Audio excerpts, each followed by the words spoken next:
Adik ipar kuak penyebab meninggalnya suami Najwa Shihab. Adik Ibrahim Rifki Syarif Asegaf mengungkap riwayat kesehatan kakaknya. Rifki menjelaskan bahwa Ibrahim memiliki riwayat diabetes dan rutin menjalani perawatan dengan insulin. Rifki juga menegaskan bahwa kakaknya tidak memiliki riwayat tekanan darah tinggi, bahkan menurutnya Ibrahim dikenal aktif secara fisik. Rifki menceritakan bahwa kondisi Ibrahim memburuk dengan cepat.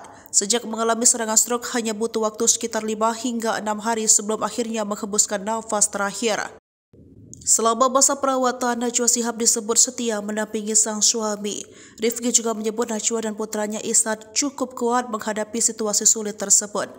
Ibrahim meninggal dunia pada Selasa 20 Mei 2025 pukul 2:29 waktu Indonesia bagian Barat di Rumah Sakit PON, Jakarta Timur di usia 54 tahun.